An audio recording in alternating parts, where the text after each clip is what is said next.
Okay, everybody. We're back. Hey, Dave. Wait, Joe. Just kidding. It's my dad. It's okay. Hi, everyone. Welcome back to another Tell It Like It Was.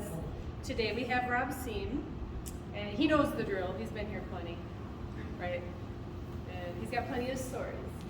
So we're going to start that off today. I just wanted to, one, thank you for anyone who came to the museum and visited us through the Christmas walk. That was pretty cool. I think we had, record amounts, right, Judy? Okay. Anyway, it was fun watching everybody come through. So lots of happy people, happy holidays. I also wanted to bring up that next month, fingers crossed, we have Shirley Totebush. And then I want to do a back-to-back and maybe possibly have the boys come in February. So that's my plan. Tomorrow I'm going to go find out if she'll do it, for sure. It's been kind of iffy. So hopefully, fingers crossed, next month will be Shirley. That'll be fun. That will be live. Mm-hmm. It will be live. It will be. Yep. I'll know more about it tomorrow. You might have to get the boys to work with her on that. They will. Yeah, they will. But there's so many stories, we're going to have to do 2 different months. Anyway, and I also wanted to bring up that Judy brought in some of her pet chew toys. So if you want to donate to the museum, you get a free chew toy. That's it. You ready? Okay. We can move her house. All right, Rob. Let's start with a little bit about you. A little bit about me.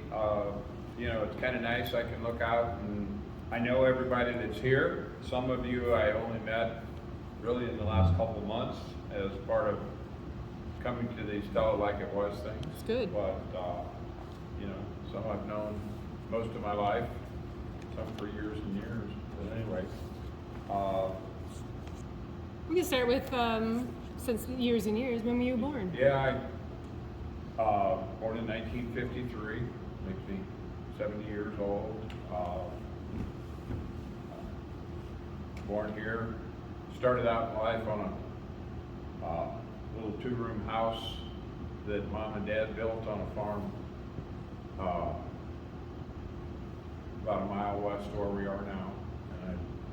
And then when I guess I was around 2 or 3, they bought the house from Albert Sturkoff that we have, that we live in now. No. So when you were growing up, who owns that property now? Like, so people can relate. The house, or is it not there anymore? It's there. The house is gone. They're farming where that house used to be. Mom and Dad had planned that 2-room house was supposed to be the garage because they actually poured the notch in the foundation Of the house that you live in to now? make that a garage, and they were going to build their house on that. But then they got a chance to buy the house right across from the family farm, and along with some acreage, and I guess it was too good an opportunity to pass up. Mm-hmm. I remember that house. We stored grain in it, and seed corn and stuff over the years. You know, went to Augusta Elementary. Let's see, Miss Clark for 1st and 2nd grade. Not sure who was 3rd and 4th grade. 3rd and 4th grade, it seemed like they were a different teacher every few years. And then Alberta Nieneser was 5th and 6th grade. And Can you name some of the people that were in your class? Dean Noddler, Okay. Scott Totebush, Philip Mollencrott, Larry Shipley, Bob Harwood, Louise Rutherford, Doris Bear, Braddock now, Diane Stevener, Kathy Cullen. Let's see. I guess Kathy Camphafer was the same age, but I think she went to Lutheran school. So, but Good memory. Yeah, I'd say. I think there was 12 of us, pretty much together from 1st through 6th grade. That's great. That's great. And in 1965, the Augusta school merged with the Washington School District. My dad was president of the school board, and his decision was based on the fact that he thought we would get a better education in the Washington School District than they would with 100 kids in 12 grades here in Augusta. Mm. We can circle back to talking about your dad in school because we have some of those photos in here. But yeah, because we're definitely going to talk about your dad. So, Plenty. But So did you always go to Ebenezer? yeah, Yeah. I was baptized there, confirmation.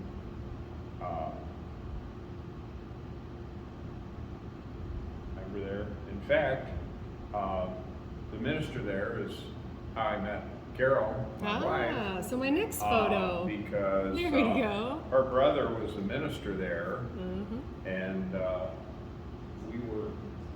I was supposed to go chaperone a youth retreat with another gal that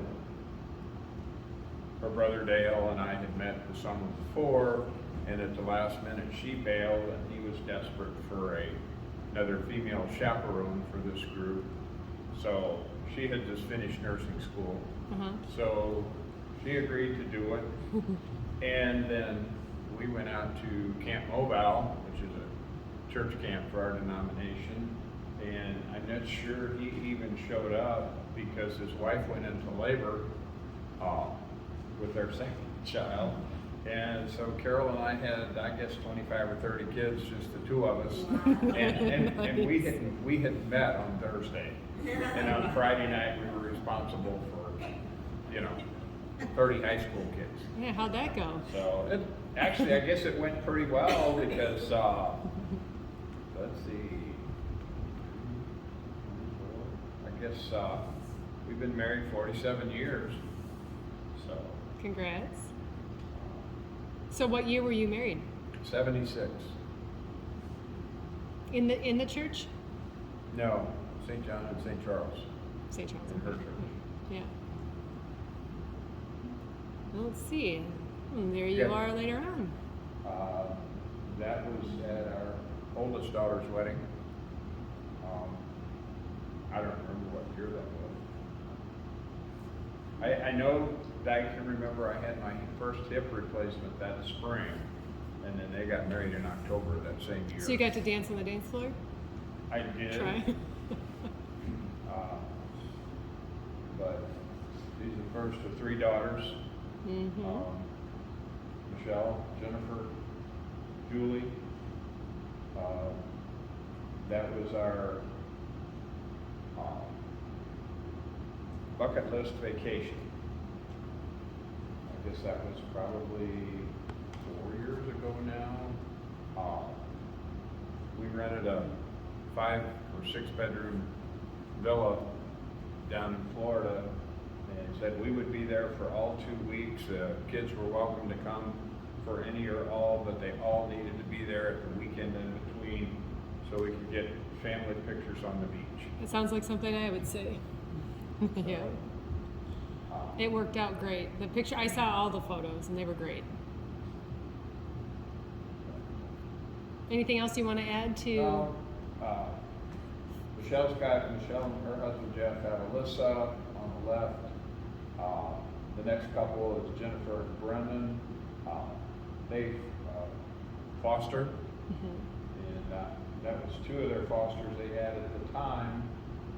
They have now been through a number of them, and last week, Thursday, they got a 6 and 8 year old brothers.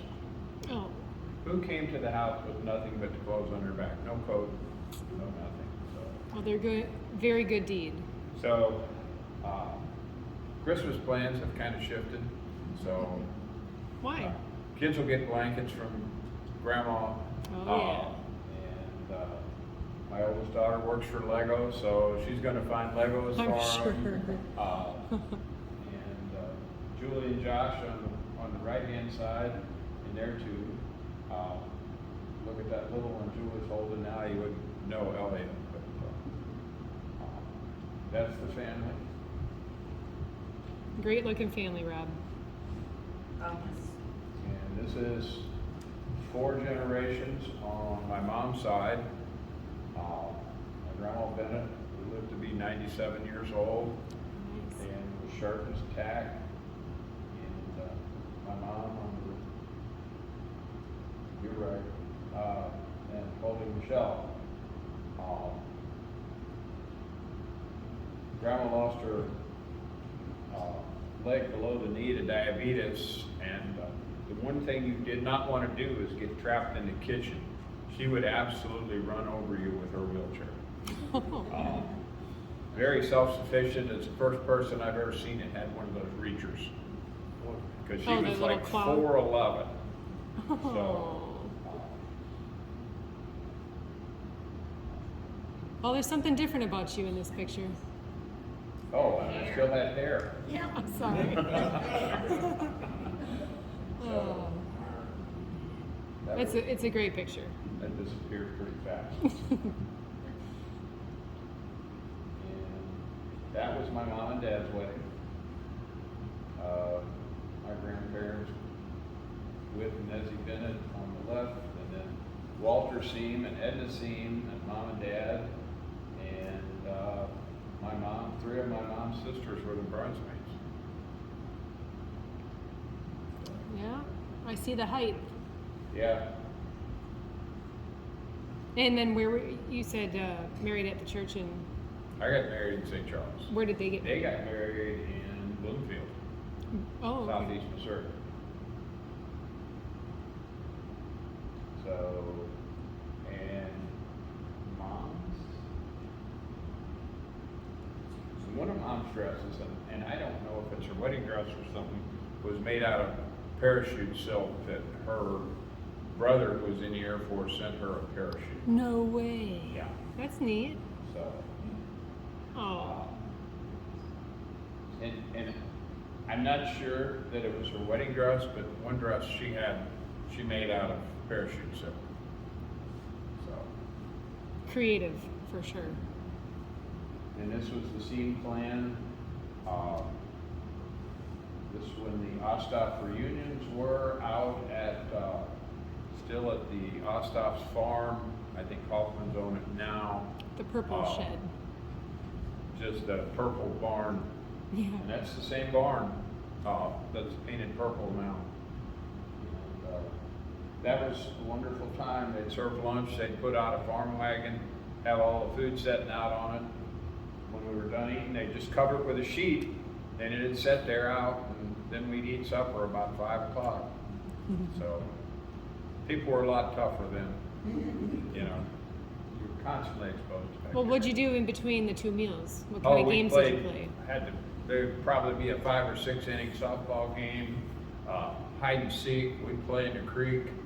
You know, one of my not so fond memories is getting yelled at for losing my cousin, and nobody ever told me I was responsible for him. Oh, So, and which one are you in the picture? let's see. By your dad. Yeah, That's- over here on the right. Can you name everybody in that picture? Sure. That would be Viola Arnold holding Tim, Edna Siem, John Arnold with Todd in front of him, Marvin and Rosalie with Marva Lee and Bruce, my mom, Emily, my sister, Harvey Jr., and Dad and me. So, Sounds like a fun time. lots of family stuff. But Mom was not the greatest picture taker in the world, but that was me, my sister Emily, and my brother Harvey. And that was in the 60s. I don't know. It said I thought it had a caption on It might have been. it. Okay. So This is that 60. was me with Spot in 1960. It was when the pictures were developed. Spot came from actually Clinton Bishop from Marthasville. Came home under the seat of the truck, and they had to take the seat out to get him out. Oh, And Spot lived from the time I was probably 4 or 5 till I was 18 years old. really? Yeah. So, He was your best buddy? Yeah. Well, he was hell of a cat, so. Until there was some cat wandered in and just ripped up his nose. And after that, we had no problem keeping cats. But Here's a good shot. that was an Augusta reunion, and that is the old Harmonie Verein out here. And that is,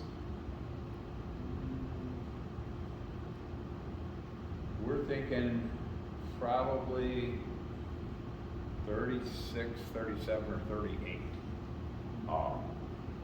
And someplace I have this picture, and the adjoining picture is with my cousins and stuff, we pretty well figured out who all these people are. So, but the only one I know for sure is on the far left is Walter Siem, my grandfather.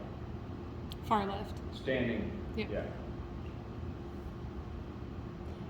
Many pictures taken in front of the gazebo outside. Hope it stays there. Yeah. Now this one I found at the museum, and you hadn't seen this yet. Is that right? You showed it to me, and But before that, I don't think you had. no, I Okay, had no yeah. idea. So Walter's far back, right? Walter's on the top of the second wagon. Yeah. Looks like he was a teenager, maybe. Christian Siem on the ground, and then I assume Louis Nadler. And Well, as a photo itself, I think it's a great picture. yeah, it is. Did Christian Siem live in did he live in the house behind Uncle Marvin's house? The log home behind Uncle Marvin's house? No, that was a cellar house. That was never a house. Okay. But there is a brick arch wine cellar in the bottom of that Yep. building. And then there's a log smokehouse butcher shed there behind the house. But I think,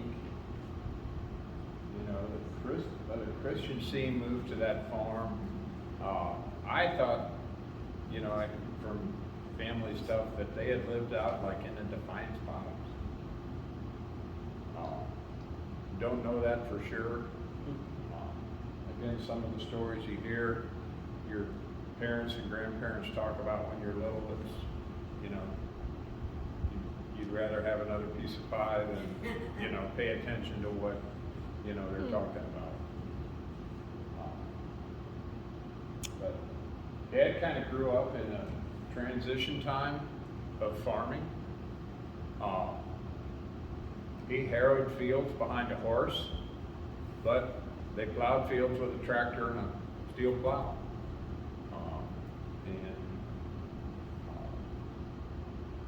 I can remember seeing our tractors go from John Deere H's and M's and MTAs to the John Deere's new generation, the 4010s and 3010s into the 4020s and stuff.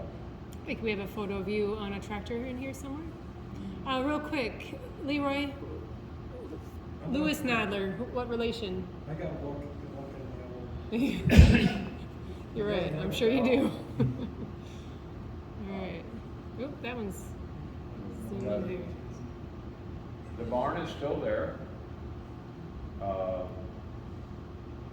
That's Dad and Marvin. Where is this? Where is her- this farm? Pardon? Where is this barn This is located? Bruce and Kim's farm. Okay. Barn is there. I think I can remember that lot fence.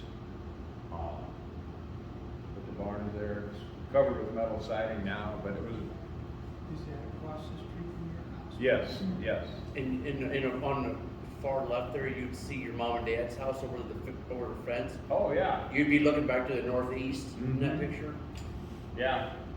Well, at that time, that would have been Albert Struckhoff's Yeah. house then, yeah. You're looking the way the driveway comes into the farm now. Right, right. So, That's where the big meetings was the start. A little bit of a heck of a fence back in the day. Yeah. yeah, that was I mean, they had the livestock ran all the way right up to the house. No big yards around those farmhouses in.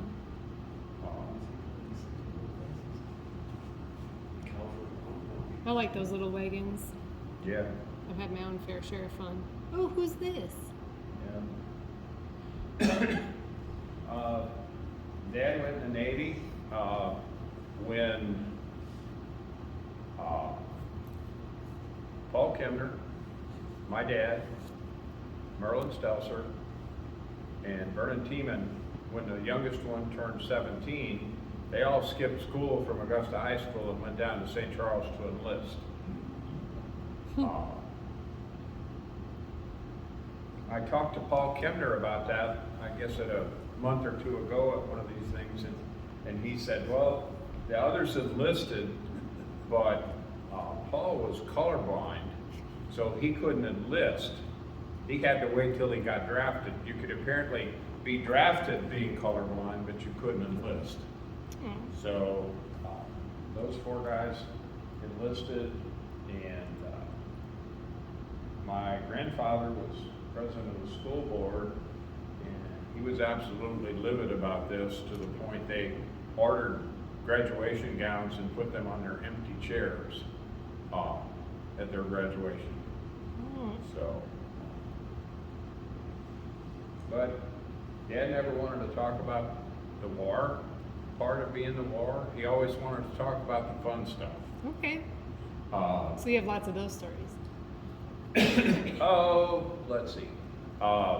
He was on a patrol craft, which is like smaller than a destroyer, but bigger than a PT boat. Yeah. And apparently they would back that ship into an atoll. They were in the South Pacific, and lob in a depth charge, and then let down the captain's gig and go do some hillbilly fishing with a depth charge and take the captain's gig and pick up the dead fish that floated to the top, and they'd have fresh fish.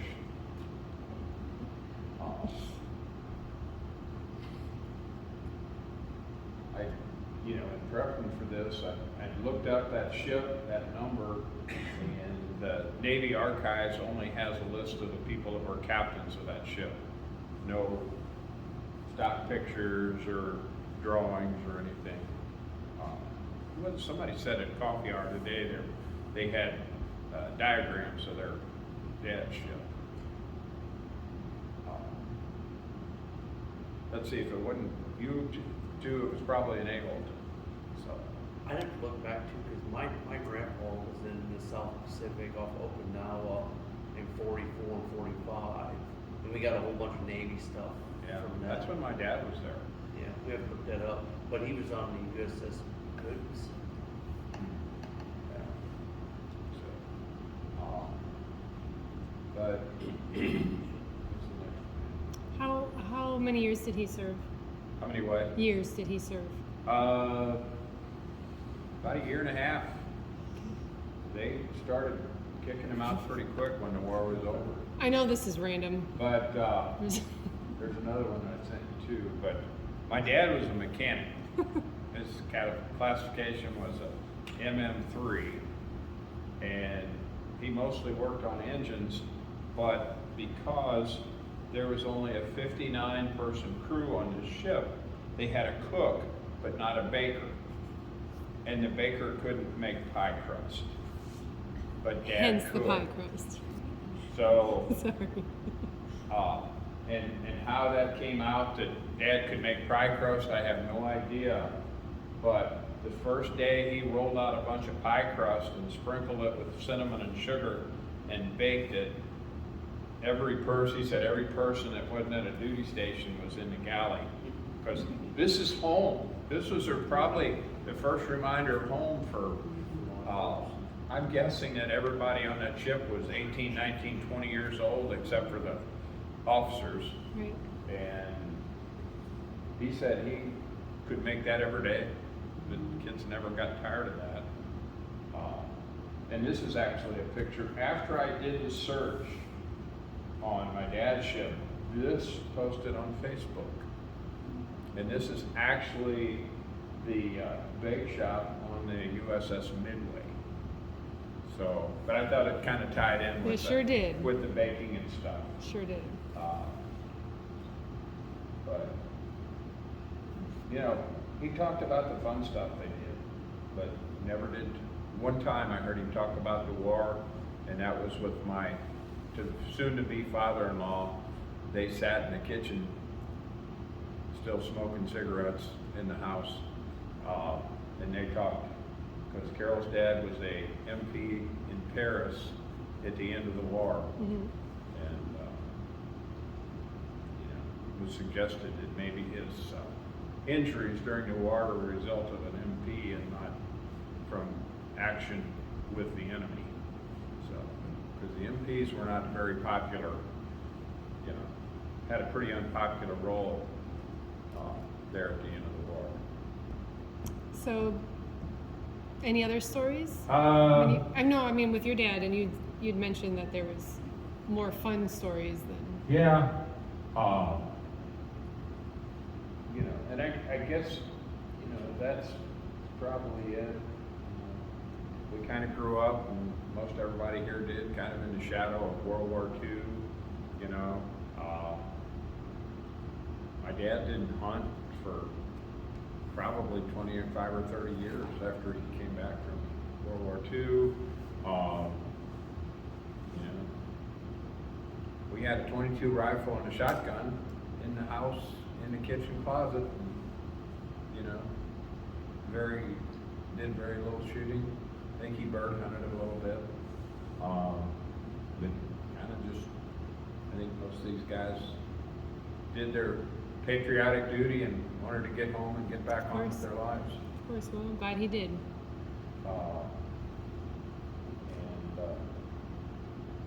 Dad Martin, this was,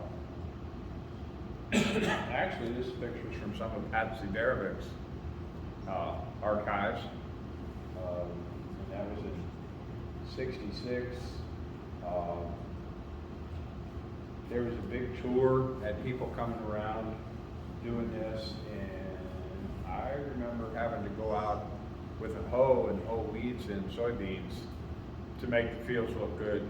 Because someone was coming out to do Yeah, photos? they brought buses out and toured the farms Oh, really? for this. It's a good picture. And that was one, there's an article over there on the table. One of the, Dad befriended Amity Wolfschlager, who in the 70s drew the Weatherbird for the Post-Dispatch. He ran off the road, got stuck in his driveway, walked over to Dad's, and Dad wouldn't take any money for pulling him out, said it was a neighborly thing to do. And so with the Amity connection, over the years, we got to meet all kinds of media and sports personalities. You know, my sister's got all kinds of baseballs. You know, Bob Gibson signed a baseball for my sister to Gibby, because she had a black dog named Gibby, and Bob Gibson signed a baseball for her. Red Shaney's and Joe Medwick were out there a lot. But this was an article written by, I think, by Tim Rice, a sports writer, about Dad and Marvin, and us boys farming. So, yeah, look back at that picture. Look at all that safety equipment we're using to mix those chemicals. None. None. Well, what was the chemical? What? What was it? That was probably Sutan. It's a grass herbicide for Johnson grass and chattercane. Just kind of looking at the color of the can, but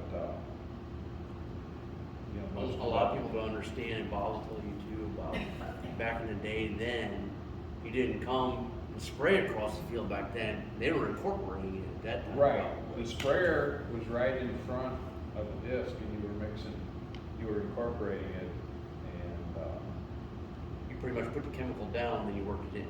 yeah. It says spraying on top. And Dad was the first generation to use insecticides or herbicides. And they were fairly cheap. And Dad said the first time he sprayed insecticide on the one field and the bottoms, the moles were tunneling through the dirt road to get to the neighbor's fields where they weren't spraying. I remember Libby saying when Libby was alive, when Brent and Craig were boys, big thing was they had such weed problems in those days in late beans and being river ears and stuff like that. You remember if you guys have ever heard of a chemical called paraquat. It's a very bad chemical to get on you. And he said they apply that on their crop duster and the boys would stand out there with a balloon on a stick and bark where the next pass was. And that crop duster come on by and they get covered with spray and they moved over with a balloon. Do you remember doing that at all? We didn't have, but I sprayed paraquat and I got in a big argument with Marvin because the wind was blowing the paraquat back on me and I wasn't going to spray anymore. Because paraquat would kill cockleburrs and it wouldn't do a whole lot of damage to the beans at the right stage. Yeah. So I was out there spraying on an open tractor, spraying paraquat, and I said, I'm not doing it anymore. Folded up my booms and went back to the house. So. Interesting, Pee-wee, thank you. And that's from that Tim Rice article, Picture of Dad and Marvin. No, that's the first picture, I really recognize your dad. The other ones I could always tell Marvin, but I didn't recognize your dad versus this one I did. Dad's appearance changed a lot as he got older.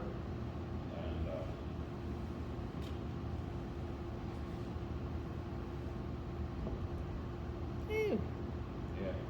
I didn't even know that one was in.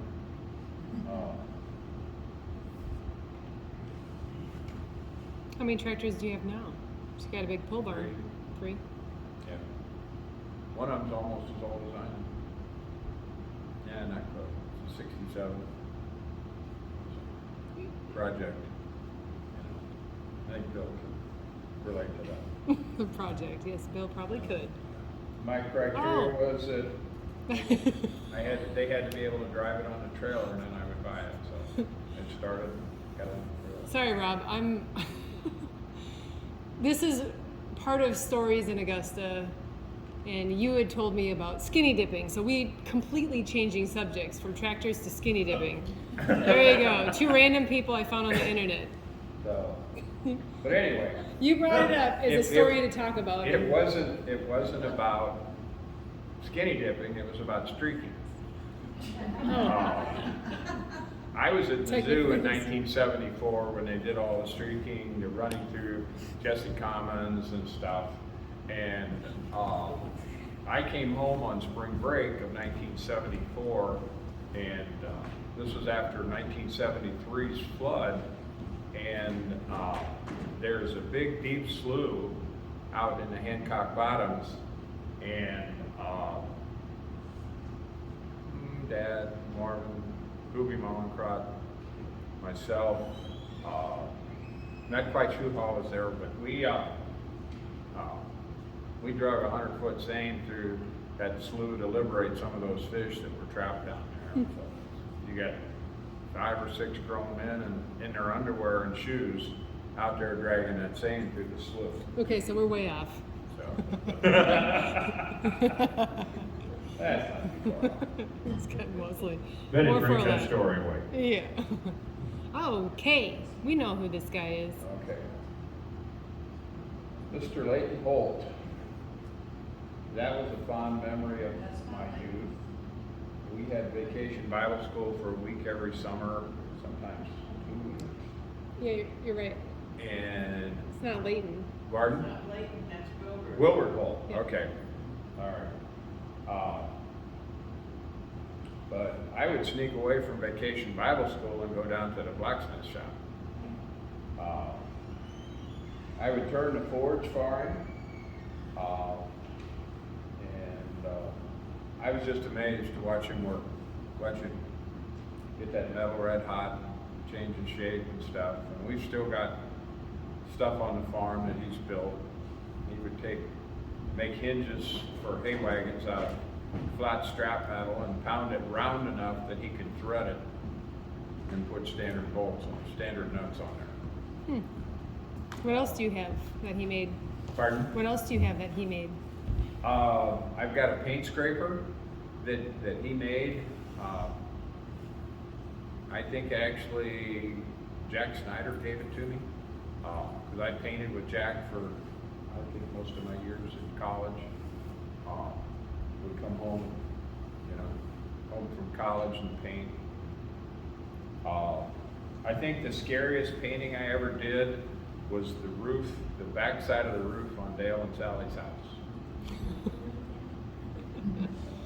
I think from the gutter to the ground was about 30 feet. Oh yeah. And, I'm sure there had been a week of celebratory drinking in Columbia before I came home, and I guarantee I sweated all that beer out on that roof. Jack never had a problem painting. But, Jack never had a problem painting. no, but I painted that roof. I tell you what, that far corner on that southeast corner got finished paint, but I didn't get any primer on it. That was a once and done. But anyway, back to the blacksmith shop. And I thought my story was unique, but I heard it from other kids too, that, by the time you were 7 or 8, you were old enough to take $1 in a beer bucket over to the tavern for the old timers to get a bucket of beer and bring it back. There'd be Mr. Hull, Ole Tilking, and I don't remember who the other guys were, but that's something. 8 years old, no question that you're getting beer at the tavern. No, I've heard this many times. I love it. But they recognized the bucket. It was old and rusty. I'm and, sure. you looked at that, I don't think I want to drink out of that these days.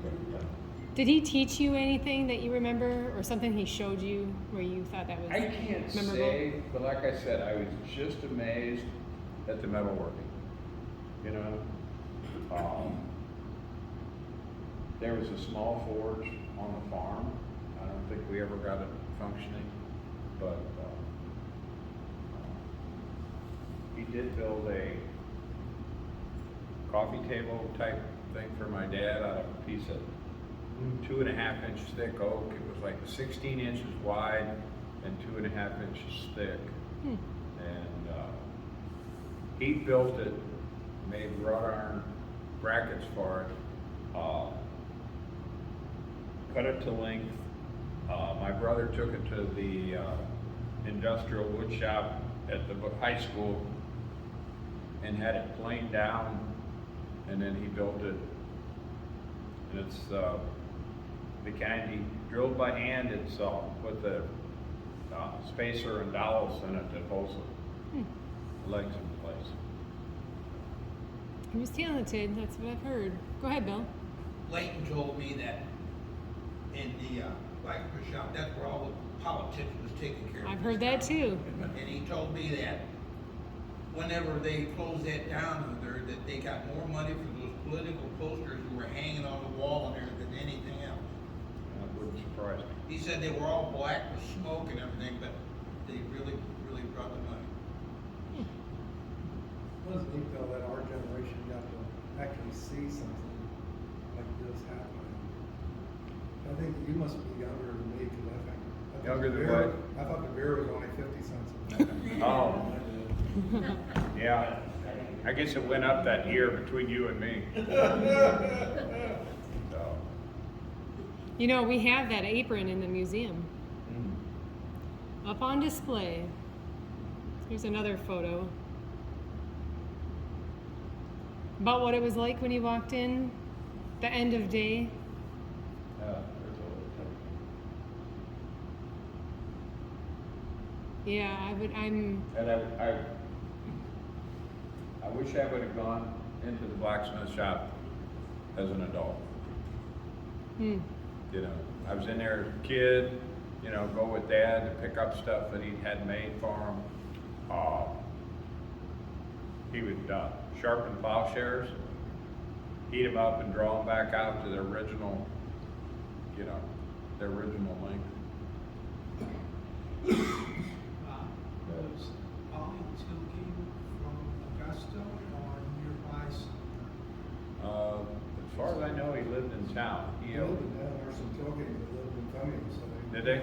I have a sister-in-law whose family are Tilking's fiancé. I think about. I know he drove the oil truck here in town. Yeah. So,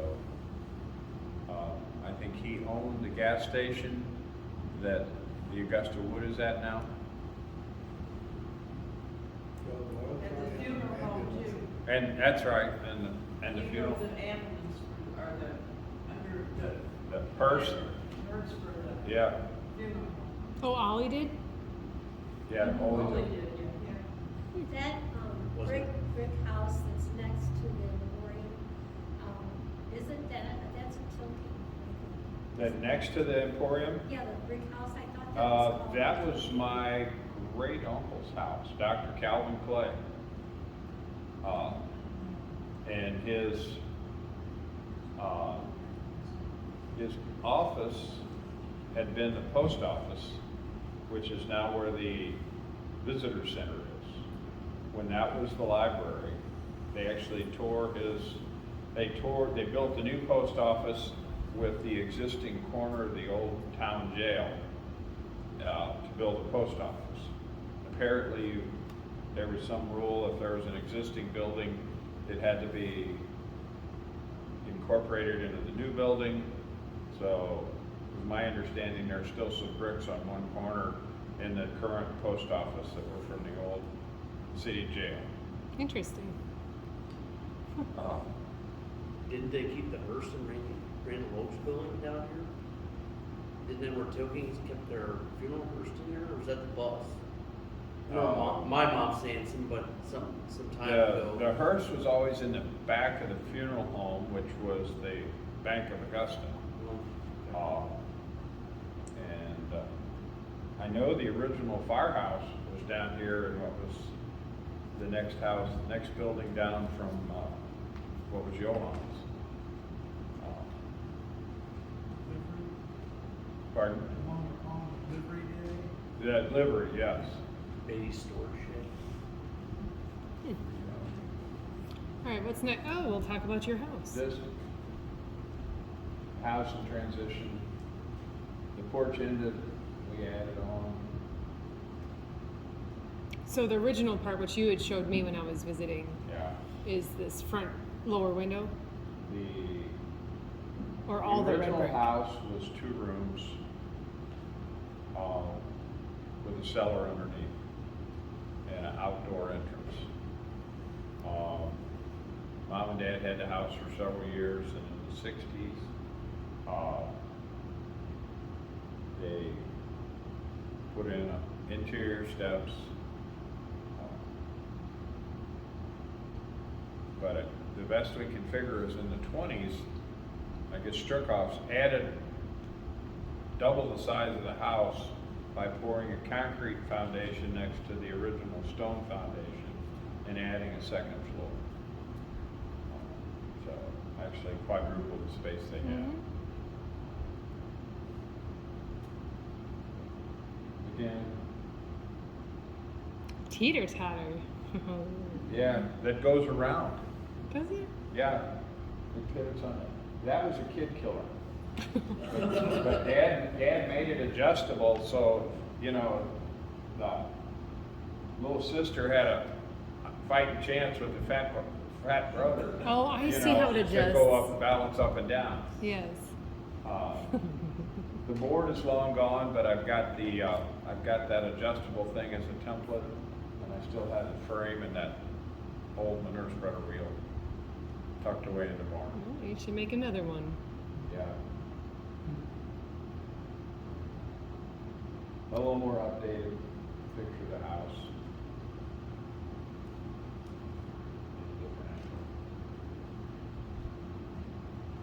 Not terribly fancy, but we call it home. It It's is your comfortable. home. It's beautiful there. The lake was built in 1974.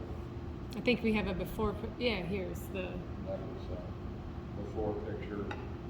This was a Corps of Engineers project, or funded by the Corps of Engineers. They paid for 80% of the cost of constructing these lakes with a small overflow pipe to slow down the flow of heavy rains into the Missouri River. So you had a 6-inch overflow pipe, and then you had a spillway that was like 6 feet higher than the pipe. So it would hold like 6 feet of water over the pipe and then slowly let it out over 2 or 3 days. So, I don't remember what was after this picture. Oh, yeah, that's right. I want to talk about the school stuff. this was a reunion, Augusta class reunion in 1975.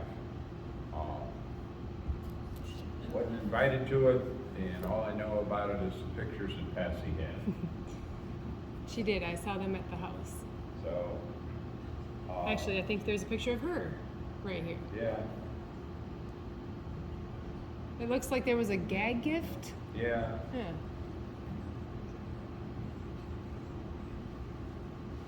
Apparently they got Leighton Raymar to bring some pig shit to Is to that there, and they gifted it back to him. That's what's in the box? I don't know what's Okay. in that box, but now when Patsy had her little open house, I heard some stories that I'd never heard before. Really? Oh, So, she's got tons of them.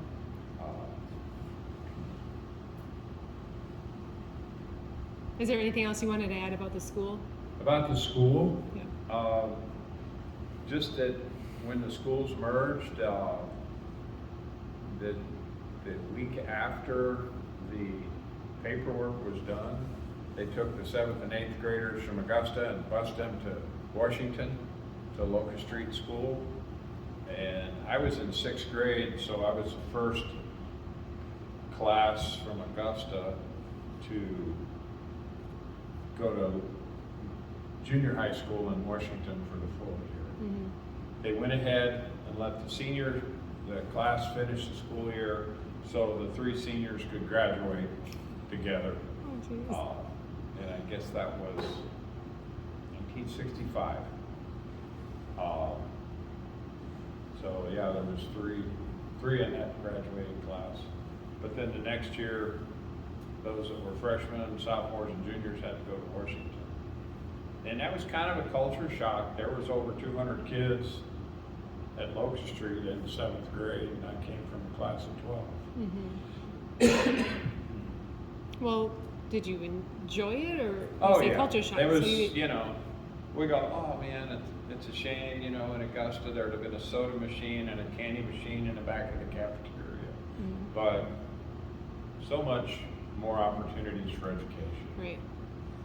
I mean, the superintendent of schools was the superintendent, the principal, and he probably taught 2 or 3 classes during the course of the day. You know, one teacher to teach math and science. You had kids from 4 grades in one classroom. Mm-hmm.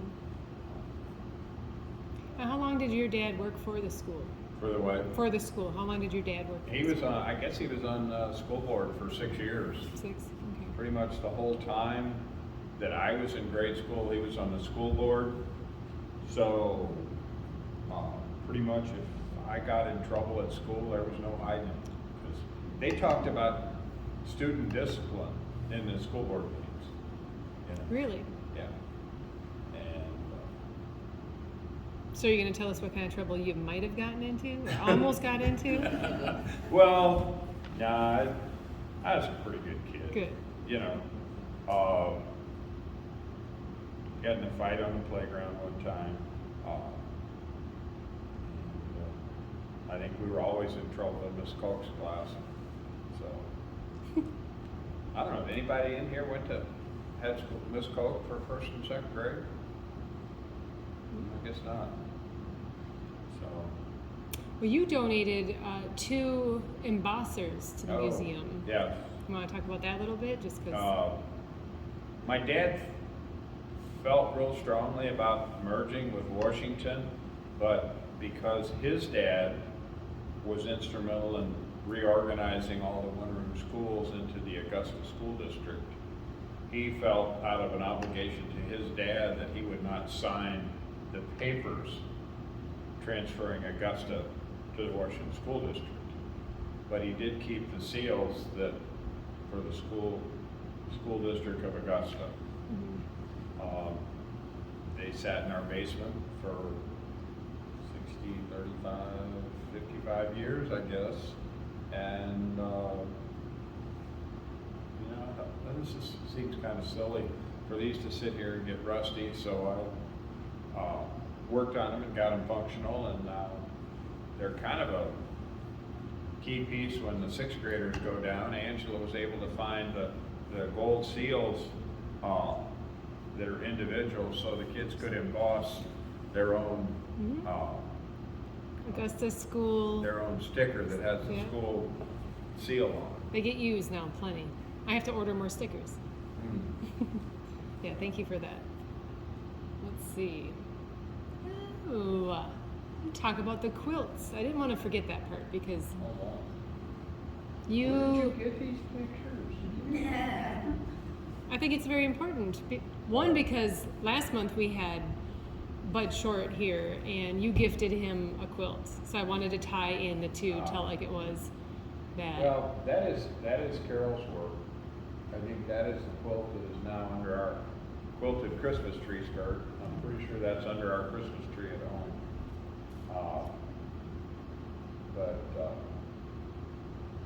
Well, I wanted to bring it up because one, you both have done the quilting for people and gifted them. And, I think it's really special, something that you do for your town and your family. You gifted one to myself, to my dad. I was here to see you give one to Bud, but I know you've given them to many, many people. And I think you did mention to me that it was kind of like something you could do during COVID. And I think we have given 38 blankets we've made for veterans. So, Yes, that's right. Bill has one too. It started out with giving it to the 9 members of the American Legion. Mm-hmm.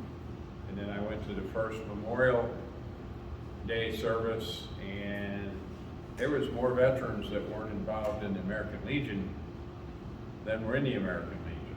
And it just kind of grew. Mm-hmm. I think we got them all, and then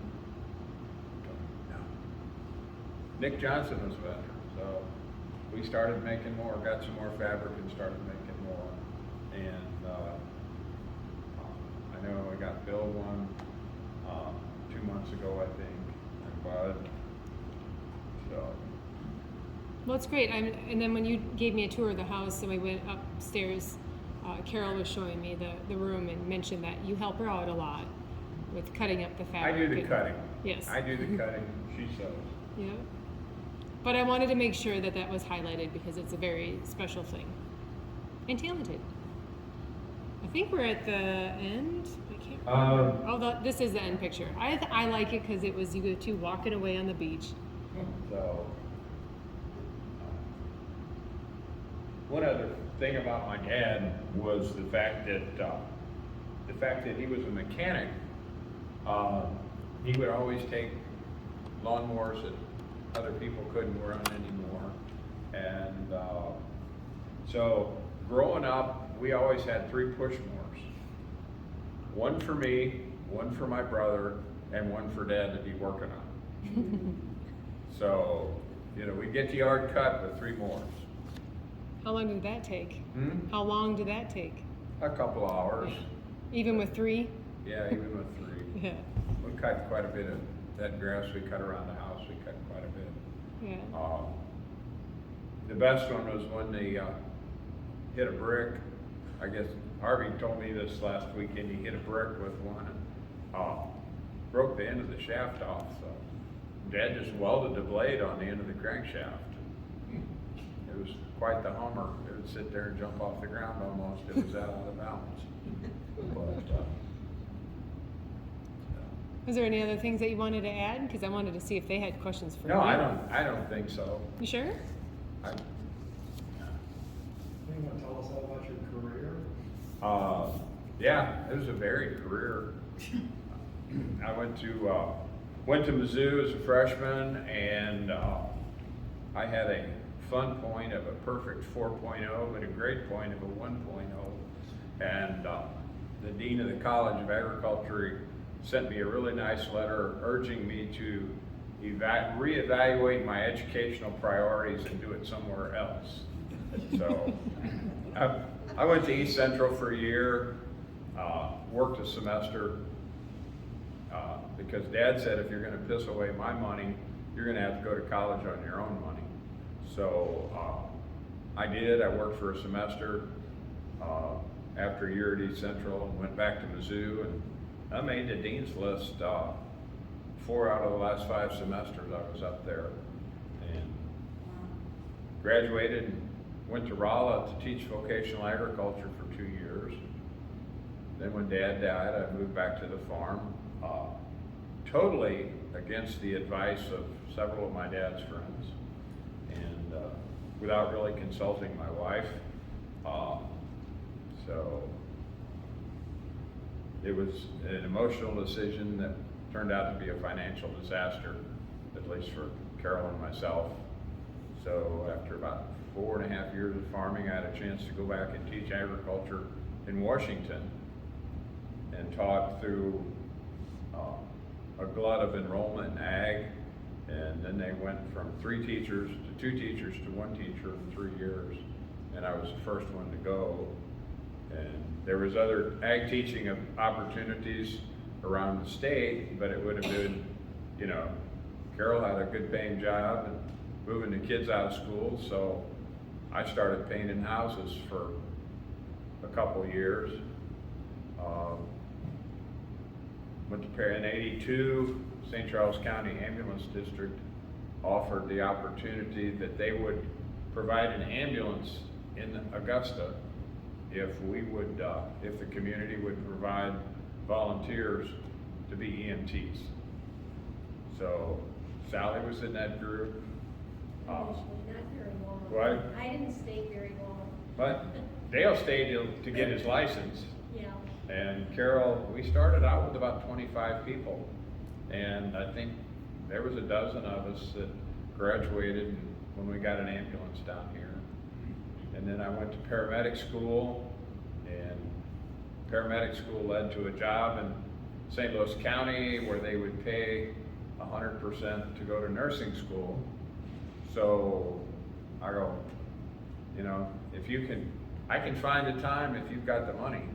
And I think there's a song like that out there. But they would pay 80% of our tuition up front and 100% of our books. And for each semester you completed, so basically after 1 semester you got the money back. So 80% the first semester, then 100% after that. So, and then I came out here to,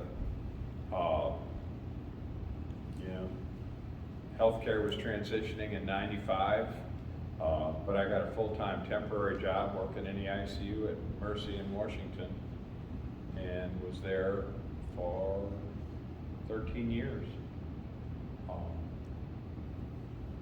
We parted company with the hospital in Washington, not on the best terms, but I went down to St. Anthony's and worked for 10 years in the open heart unit. We took patients right out of the operating room, took care of them for the first 3 days, pretty much. If they came out before midnight, we had them up in a chair at 7 o'clock the next morning. So it was fairly intense, very rewarding, and I miss the work, I miss the people, I do not miss the politics of healthcare. So. What year did you retire? Pardon? What year did you retire? Would have been 19. You did. So what do you do in your spare time now? Cut wood, split wood, trim trees. Yep, go to the coffee shop. You have 4 of your guys here tonight. But I still honestly kind of struggle with given I'm the most productive. For me, I'm the most productive in the morning, and for me, it's really honestly, it's kind of a struggle to just go and sit for that hour in a coffee shop. I like the company, and it's Larry kinda, makes good coffee though, right? What? Larry makes Larry good does coffee. make good coffee, and I think he adds an extra scoop when he makes the coffee in the morning, because it seems like when them gals are there, the coffee doesn't seem to be nearly as robust. So. Nice, Larry. Now You're probably cut my pay for. Yeah, you're in I won't post it on YouTube. Yeah, I work on my old tractor a little bit. And, there's always something. You have an old house and old equipment. There's always something to be working on, something to upgrade. Well, you were helping out at church for the Christmas walk. You do that Yeah. often. Actually, what role do you have at church? Because I'm the president of the church board. there you go. I knew it was something. So, and I do a lot of the maintenance stuff there. So, That keeps you busy. yeah, keeps me busy. And cutting fabric. Yeah. A lot of fabric this week. My daughter wants to make sure that the 2 foster boys have a nice Christmas, so Carol's building 2 quilts, a quilt for each of them. So That's great. the quilts are built, and all she's got to do. What? I haven't built them yet. Oh yeah, they're built. You just need to bind them. Oh, okay. So handwork. It's all Yes. handwork, and I go, Yeah. I really can't help with that. Yeah. You guys have good teamwork. So yeah, we work pretty good together.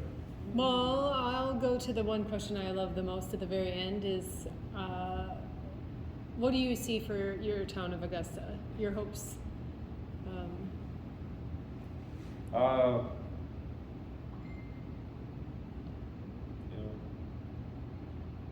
my hopes that the community survives.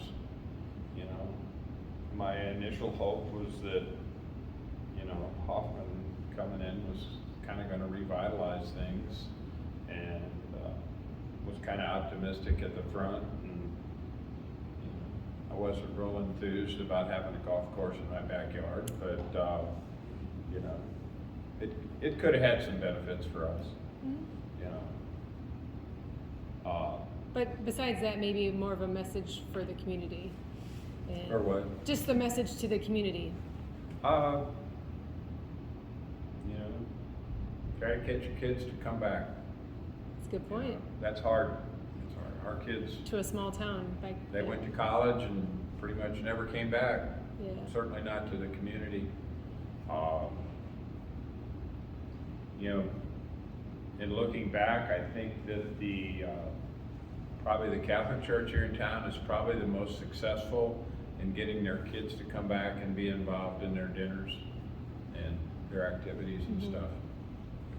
Our church is not so great. I really don't know how the Lutheran Church is doing with getting their kids to come back. Not great either. So. We have Judy has a Sunday school and I work with kids. Yeah. Yeah. Churches, back in the day, that was the hub. Your church and your school, and the community was built around it. And just with all the things that I've learned in the 5 years living here and being a part of the museum, this town's gone through some ups and downs, but the people that were born and raised here like yourself, that know it the best, the true love that you feel here in the hardworking community, the people here are great. So moving forward, at least my goal is to help with the history, but to help tie this together, like doing the Tell It Like It Was, which started with Paul, to me is really important to show these things and to share this with the future generation and hope that they do come back and they see all the hard work that was put here. And maybe we're just in a different type of wave right now, but I think every town will survive. It's just that drive that has to be there, you know, from the beginning, so. And I think this is important because even more so since we don't have the close-knit churches anymore, we don't have the, when I was a kid, you know, the whole community showed up when there was a high school here for the basketball games. They would fill the bleachers over in the gym in Augusta. Mhm. And 30 minutes after the game was over, the White House Tavern would be full. I wish that would come back. Everybody went down to the tavern, and you know, I think I recall one game where I think Washington or Augusta won one after losing about 65 games. I remember somebody saying, "Boy, the Owls were hooting tonight." And, Yeah. very corny, but No, that's it. Just like along with Holt's Blacksmith Shop, you hear about the White House Tavern, and that was you go get your burger and your beer, and the kids played across the street, and it was another hub. It was something that this generation now remembers vividly, and that it would be nice to have that back. It would be nice to see the baseball field full again, which Tim Campen was trying to start again. Great. Hopefully this next year will be, you know, even better, and we can open the consignment shop, fill up the bleachers, have your, you know, kids running around, the dogs playing, and so it's nice. It's nice to see some of that touch that's coming back. And I know that we're sitting in the Harmonie Verein, which has got history all in itself. We have the rambles that we do once a month. We have the Tell It Like It Was, among other things, and it's nice. We're all doing our part for this community, which is nice. I mean, a lot of volunteers, a handful of them in the room right now, so it's nice to do these things. So I hope to keep it going. Yeah. Yes, and I'm glad that you, one morning when I was at the coffee shop, as I put everyone on the spot and said, I need someone else to do a Tell It Like It Was really quiet for a hot second, and you said, I'll do it. So thank you, Rob. well, I enjoyed doing it. It kind of focused me on trying to find more history about my dad's time in the Navy. He had a box of about 250 little pictures that he brought back that sat in a box in a desk at our house all the time. I was growing up, knew they were there, didn't do anything with them. And finally, in the last week and a half, I've scanned them all into digital pictures. So, Well, if my brother wants a copy or my sister Yeah. can have them back, I've still got a copy. no, that's good. I didn't know that. Yeah. You did. I knew you were looking for things. I didn't Yeah. know that you scanned them all. That's pretty But neat. out of 250 pictures, he had identified 3. The ship he was on,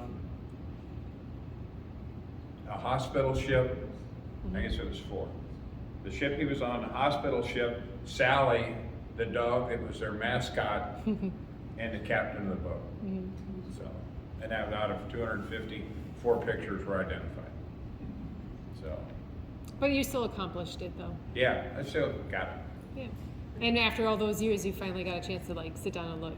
Yeah, and like me, probably like you, he took the pictures, so there's almost no pictures of him. Yeah, So, that you happens know. a lot. Yeah. Good. Was there anything else you want to add, or any other I don't questions? think so. Okay. Well, I I liked said I it. enjoyed the prep work, and I enjoyed coming over and you know, having, what we had, coffee and cake? No, I had dinner the first time I was Yeah. over. so Yeah. So thank you hopefully for that. everybody was enlightened and not bored terribly with my stories, so, I don't think so, Rob. you know. No. Thank you so much. All right.